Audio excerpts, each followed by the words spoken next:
আসসালামু আলাইকুম রহমতুল্লাহ। আলহামদুলিল্লাহ, আমাদের আজকে সাপ্তাহিক জলসা বৃহস্পতিবার।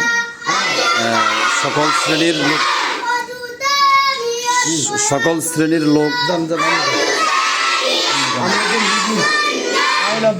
সকল শ্রেণীর ছাত্রছাত্রীরা সবাই এখানে উপস্থিত হয়েছেন।